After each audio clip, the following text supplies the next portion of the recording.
The Honorable Court of Appeals of Tennessee is now in session. Thank you very much, Mr. Clerk. I'm sure you've already been briefed on the proceedings here today, and I'm sure you've already reserved your time for rebuttal. Just a couple of words. These proceedings will be conducted as if we were in court. If there anything that comes up during the proceedings, technically, please bring that to our attention so it can be addressed. I am John McClarty, Judge John McClarty. I'm presiding. We have Judge Armstrong and also Judge Golden with us today. Are there any preliminary matters before we start? No, sir. In that case, I'll hear you. Aaron J. Cryer et al. Versus City of Dyersburg et al.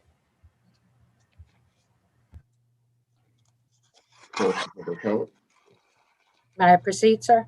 Yes, you may. Good afternoon, Justices. I'm Deborah Godwin.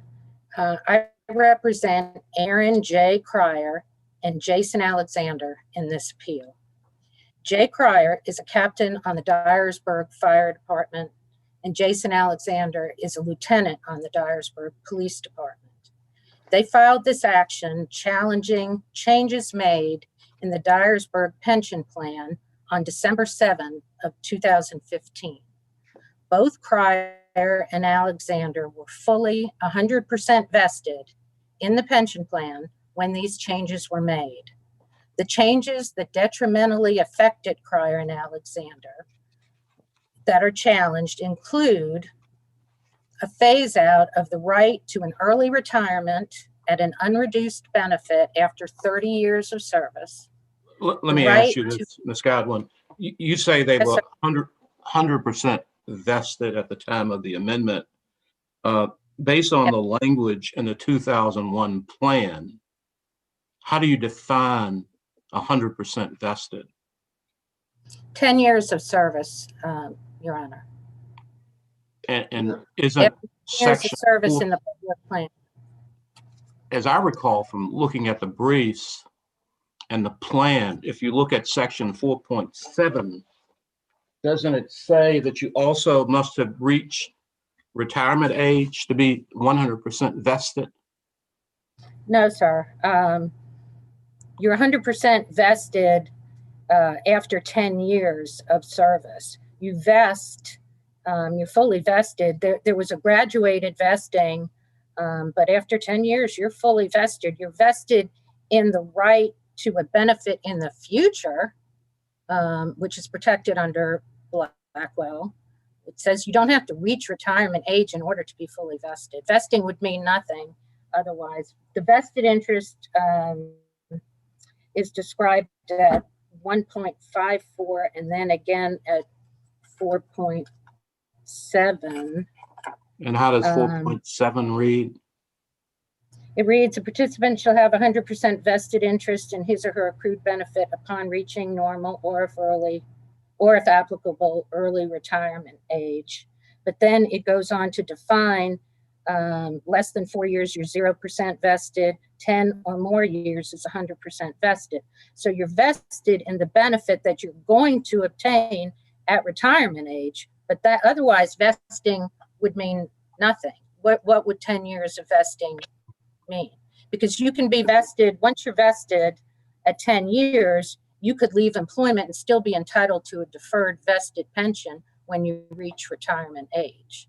But that's what it means upon retirement age. It doesn't mean that you vest upon retirement age. Okay. And that is something that the court noted in Blackwell and also in Roberts, where, as well as the Attorney General of Tennessee, let me find that, the Attorney General clarified what vesting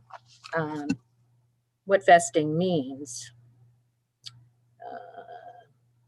He confirms that vesting then does not require that the employee be able to draw benefits under the plan if he or she retired at any moment, but that the right to receive those benefits at some future date, such as attainment of a specified retirement age, has already accrued at the time of modification. And in Roberts versus Tennessee Consolidated Retirement System, the court clarified again that under the Pennsylvania rule, which the court adopted in Blackwell, it does not require that the employee actually retire or attain retirement age in order to be protected against changes which adversely affect credits, rights, and benefits accrued as a result of and attributable to years of service rendered prior to the effective date of these changes. And actually, in the Roberts case was pending when Blackwell was decided. And there were appellees there. One had reached retirement age, the other one had not. And the appellants contended that Blackwell didn't control the employee who had not reached retirement age yet. But the court rejected that and said, we adhere to that holding and find it to be determinative that the rights of the appellant, who was Roberts in that case, on the effective day of the amendment, had enough years of service to be eligible for a retirement allowance. The Pennsylvania rule does not require that the employee actually retire or attain retirement age in order to be protected against changes which adversely affect credits, rights, and benefits, but rather just be eligible to receive those benefits in the future. And that is the mistake that was made in this case, is that if these changes are allowed, then vesting really means nothing. That benefits can be changed at any time prior to retirement. And that is not what the court said in Blackwell, nor what the Pennsylvania rule. Is there any distinction between vesting in the plan and vesting in certain benefits? Is there a distinction between the two? Well, when you vest, you earn a non-forfeitable right to a benefit. You earn a non-forcible right in the plan itself that you will get retirement, that you're eligible from this point out to collect retirement. But what about the benefits itself? Well, you can accrue, once vested, you can accrue additional benefits by earning additional years of service, but the benefit. Are you invested in a certain amount of benefits you're going to get?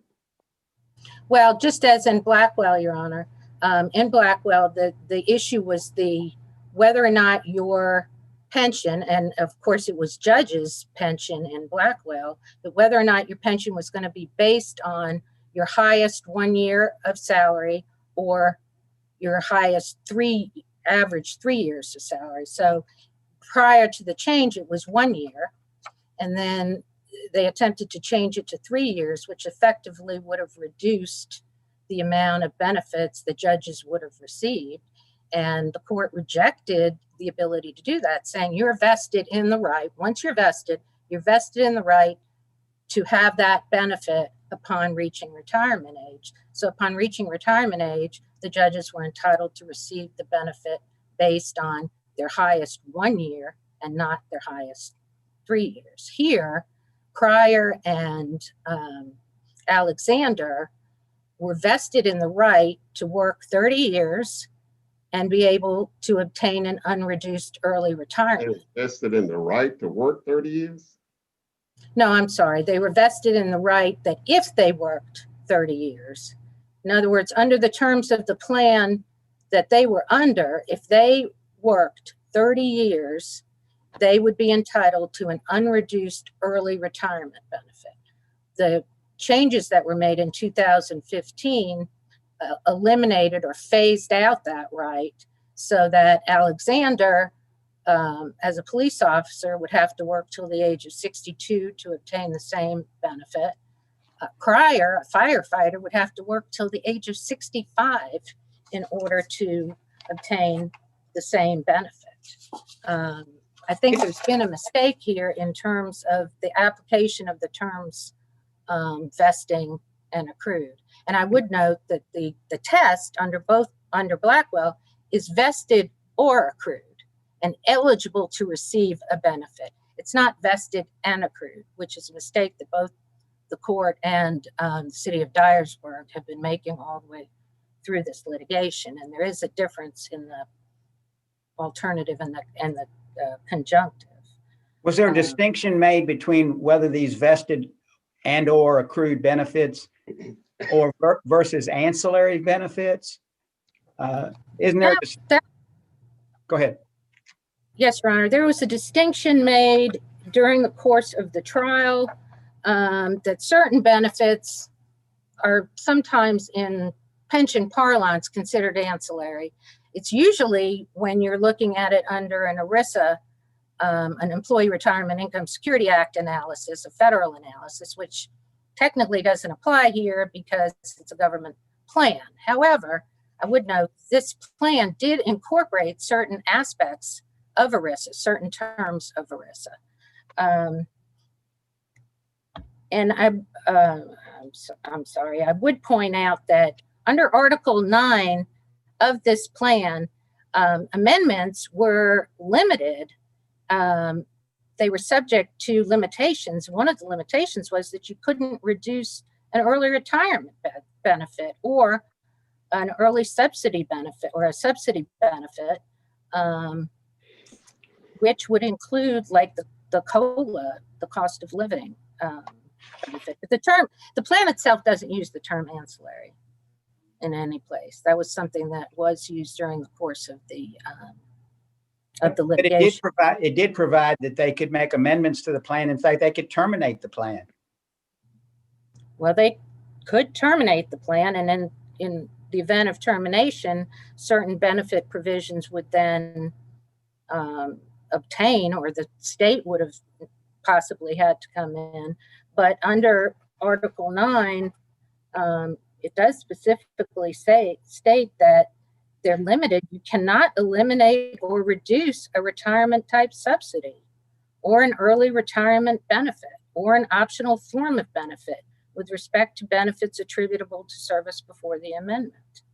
So they are, I think it was undisputed that they were required to at least comply with their own pension plan document, which also incorporated parts of ERISA, which says that you can't cut back vested benefits. You have your are vested benefits. Okay, you have your rebuttal time. Yes, sir. Yes. Mm-hmm.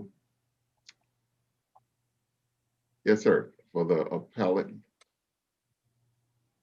Scott, I think he has his mute on, mic on mute. There we go. Good afternoon, Your Honors. My name is Scott Hayton. I represent the city of Dyersburg. We submit that the trial court was correct in its application of Blackwell in finding that the changes to the plan were ancillary benefits, that no accrued or vested benefits in the plan were changed, and that it was appropriate for the court to dismiss the appellant's complaint. Regarding the vesting in this plan only applies to the accrued benefit under the plan. And the accrued benefit under the plan is what they accrue over time by their years of service. But there's nothing in the plan that provides for vesting in any other of the benefits in the plan. And I think as Judge McClarty pointed out, under the terms of the plan, you're not fully vested or accrued until you reach a retirement date or some earlier termination date. What language in the plan do you rely on for that statement, counsel? Well, first of all, section 4.1 that defines what the accrued benefit is, and then section 4.7, which provides that they're 100% vested in their accrued benefit at their normal retirement date. And there were no changes to the formula or the calculation of how the accrued benefit is determined. Yeah, that's a formulaic determination, and that formula was not changed. So there was no change to the accrued benefit that people were earning, but the accrued benefit was in the normal retirement benefit that they would receive at their retirement date. Is that accrued benefit? Is that the 2% per year based on the highest year? Is that what the accrued benefit would be? Yes, I think it's an average of 3 years, highest years, but that's the formula. And so times the years of creditable service, so the more years you serve, then up to, I think the maximum is 35 years of service under the plan. And the vesting part of it, in other words, is that if you serve for 10 years, then you're eligible for that accrued benefit At the date of your retirement. at the date of your retirement, correct? Yes. So in the Dyersburg plan, they're really tied together as opposed to being separate. And there's absolutely no language whatsoever that vests any interest in any of the other ancillary benefits under the plan.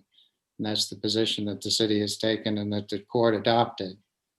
Well, let me ask you, if you worked more than 10 years and let's say at the 12th year, you decided to leave the employment of the city, what, if any, accrued benefits would you have? Well, you'd be You not entitled, reach retirement age, you're just leaving to get another job. well, at that time, that'd be an early termination event, or they could leave their money sitting in the pension plan. And they When you would have, take their money, are you talking about the money that they contributed? well, I mean, the accrued benefit that they had accrued could stay in the retirement plan. It just wouldn't continue to accrue with any future years of service.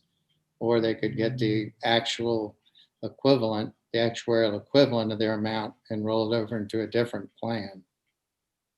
That, for instance, at 10 years, that would be 20% of the highest 3 years or whatever. Is that right? 2% times 10? Well, there's 3 factors involved in there.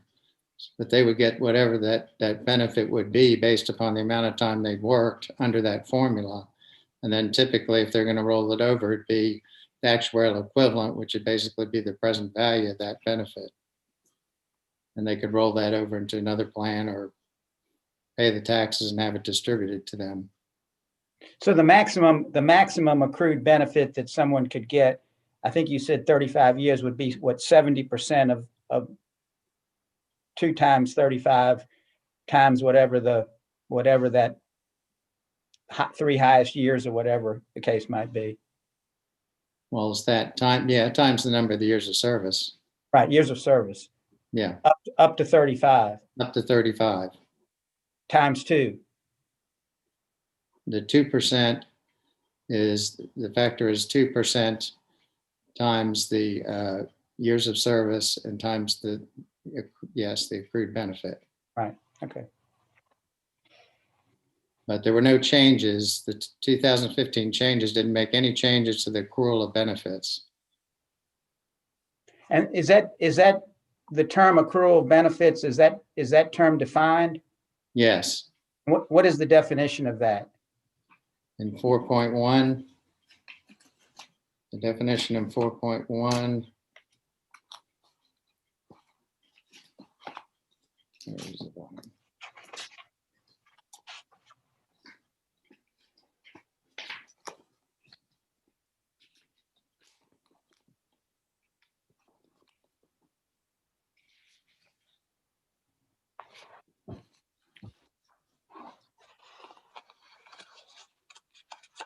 The participant will be entitled to, at normal retirement date, to receive an accrued benefit payable as a normal form of retirement benefit equal to the amount determined in accordance with the provisions of the section. It sets out it says the monthly accrued benefit will be equal to 1/12 of the following, and the benefit formula is 2% of the participant's average compensation multiplied by his or her completed years and months of benefit service as a participant at normal retirement date or early termination of employment to a maximum of 35 years. An average compensation is a defined term that refers to that 3-year average. So are all other benefits other than what's defined in the term in that 4.1 definition of accrued benefits, ancillary benefits? That's our belief, and that's what our actuary expert testified to at trial, and that is what the court found. is there a definition of ancillary benefits, or is it just that you rely on the definition of in 4.1 of what an accrued benefit is, and anything other than an accrued benefit is an ancillary benefit? Yes, sir. Okay. And the vesting in 4.7. And the vesting is limited to your vesting in the accrued benefit. So is it the city's position that the only benefit that can't be changed is the accrued benefit? Yes. Okay. And that was not changed. Let me ask you, under the amendment with regard to these two plaintiffs, prior to the amendment, they were getting a 2% amount per year. Is that right? Prior to the amendment, it was 2%. Well, 2% is part of the formula. All right. After the 2015 amendment, what would these two plaintiffs received going forward? Same thing. Same thing as what they were receiving before. 2%? The same 2% formula. This was not a case. I know the underlying Blackwell case, they were trying to change the formula, but we didn't try to. The formula here was not changed at all for the accrual of the benefit. Okay. So they still have the option to, that's tied to the normal retirement benefit, which is the monthly amount that they're paid. Then some things, there's some optional benefits like the lump sum payment being made out. Those are choices that can be made after you're qualified for the retirement benefit. So you're telling us they didn't, in terms of their defined benefit plan retirement amount, that amount itself did not change by the 2015 amendment? No, sir. No, sir. Okay.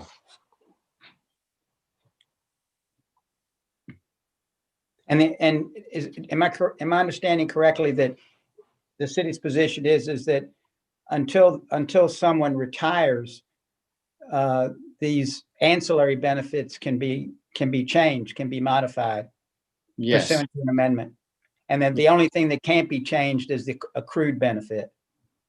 that's correct. And we believe that's supported by the Blackwell case. There's language in the Blackwell case that suggests that you first look at the plan document and then determine what the plan document itself says.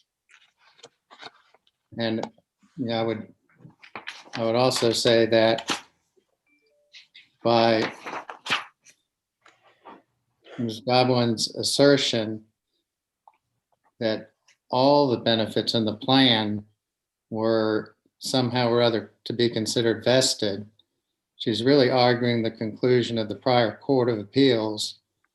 And the language there is that plan participants have the vested right to earn benefits of the plan as it existed and under the conditions of the plan as it existed upon entering into the service of the city and accepting the plan as offered by contributing thereto.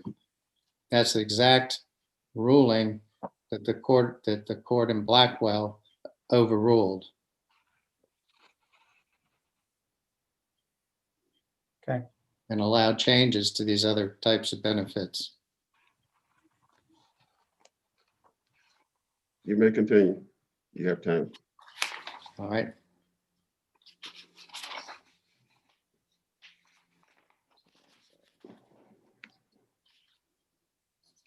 I think it's also important to discuss the plan of correction that had to be done. The city had to comply with the new state law. That was the Public Employee Defined Benefit Financial Security Act. So part of the reason for the changes occurred because of the passage of this act in 2014, which would have required the city to contribute 100% of its actuarially determined contribution. Prior to the passage of that act, there was no requirement that a municipality contribute 100% to its plan, nor was there any requirement in the plan document itself. And the city had been contributing an adequate amount to fund all benefits that were payable under the plan. However, under the 2014 law came about after the significant economic crisis from 2018 up through about 2012. And Dyersburg, along with many other municipalities, found itself with a significantly underfunded pension plan. So the city was required, it couldn't meet the basic requirements of the act and achieve 100% in a straight line over 5 fiscal years. So it had to submit a plan of correction that would be acceptable to the state treasurer. And it followed this, 2008, beginning in 2008. And then the plan of correction has to be acceptable to the treasurer.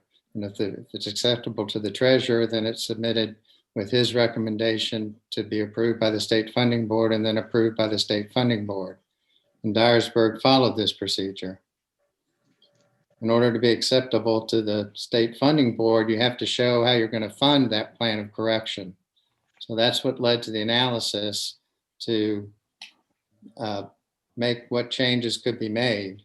And the city hired a professional actuary, Alan Pennington, who was very familiar with municipal plans and was the actuary for the TCRS, and also a pension specialty attorney, Bill Robinson of Baker Donaldson, who was knowledgeable about how the Blackwell decision would impact the changes.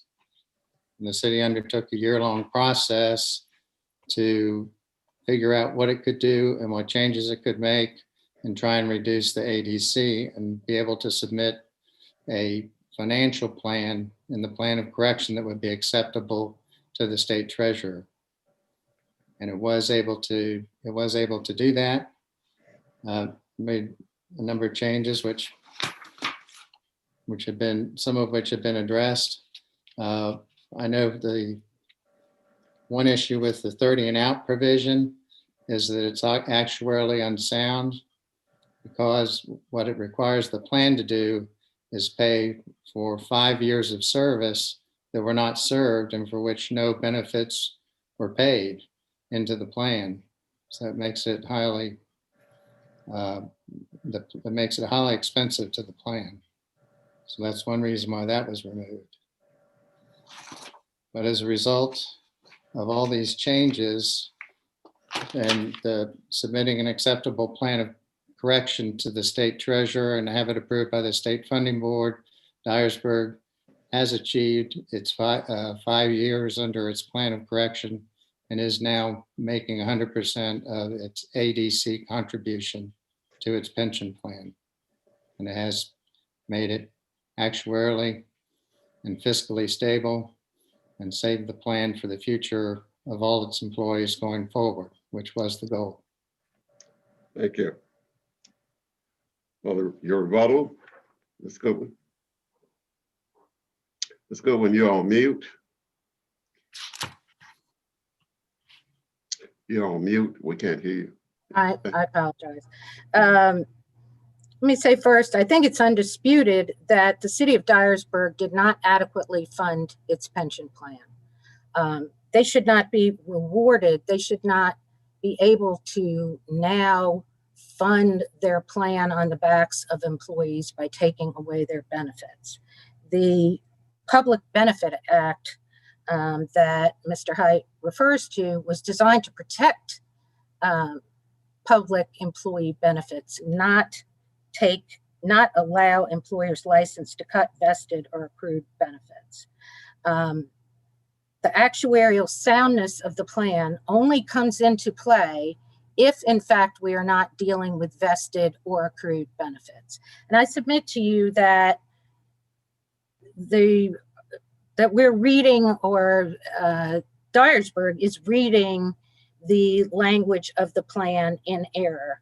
The determination of a vested interest states a participant shall have 100% vested interest in his or her accrued benefit upon reaching normal, or if applicable, early retirement age prior to termination of employment, death, or disability. That language refers to timing. Vesting occurs at 10 years. You vest in the benefits that you— But didn't it say upon reaching that age?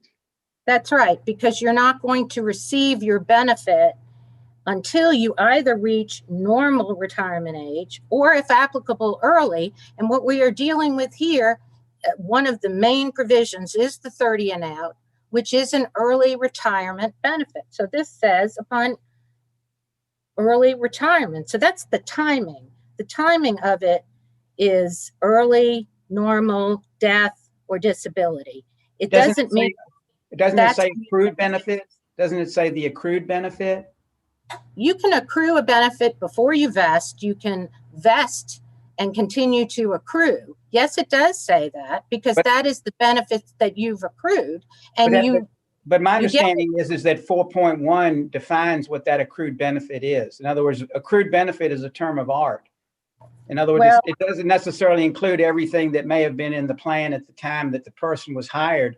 It includes what 4.1 says it includes, as I understand it, which is the 2% per year times the whatever the salary is at the time of retirement or whatever, or the best 3 years or whatever. That's my understanding. I mean, that was why I asked that question about whether or not the term accrued benefit is defined. That was what was indicated. Do you disagree that that's the definition of an accrued benefit in the plan? Actually, accrued benefit is defined at 1.1 as meaning the benefit amount earned by a participant as of a specified date, and then as determined in 4.1. Yes, that's true. Yeah, what does 4.1 say?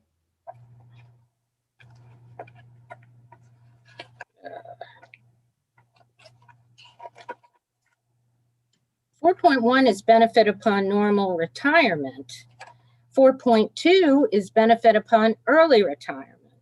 So where's the term accrued benefit in 4.1? What does it say? Does it define accrued benefit?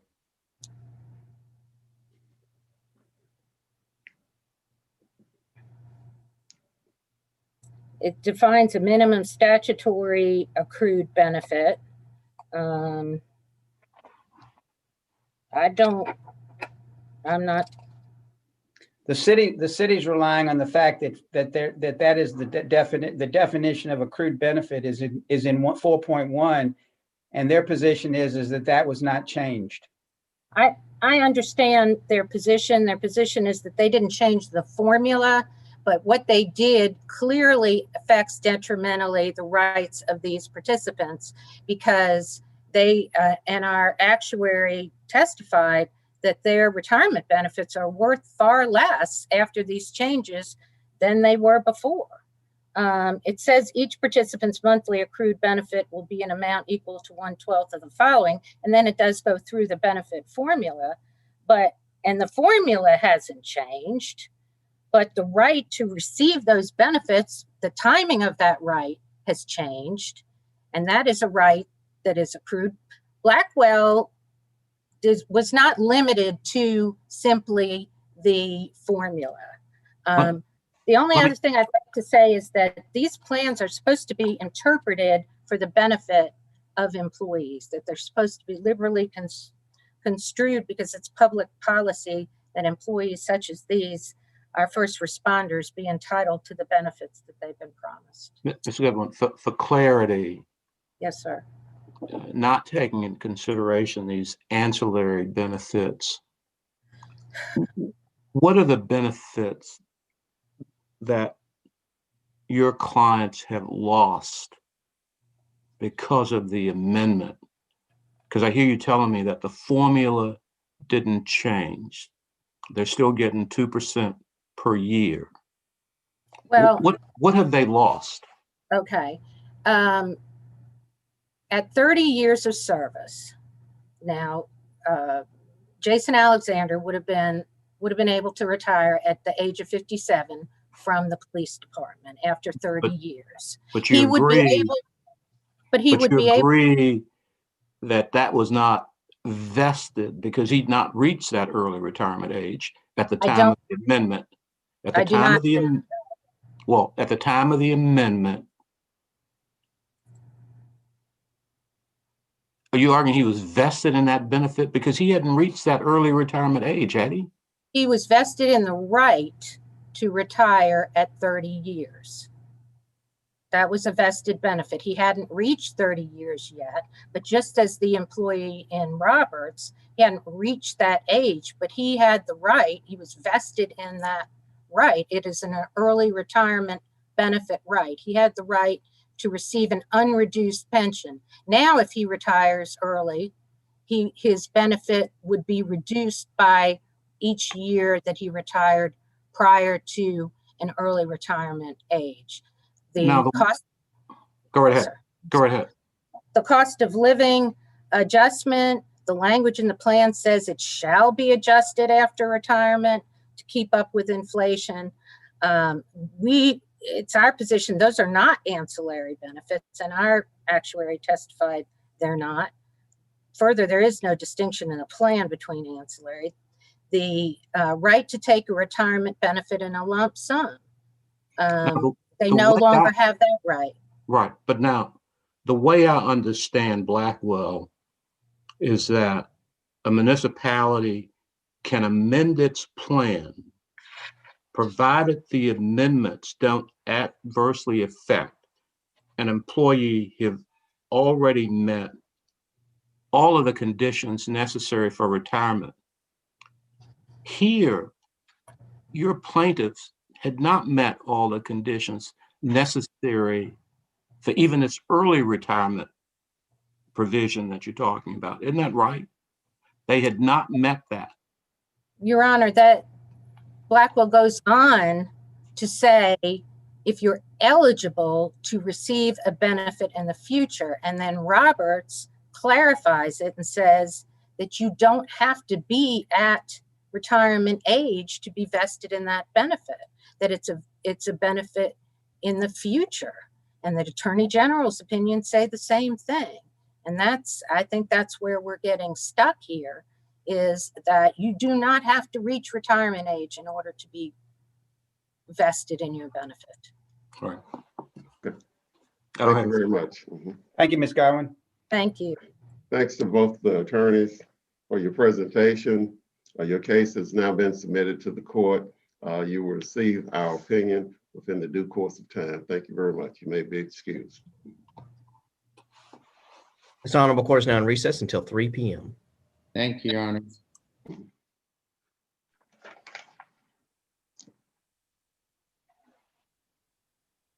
Yes.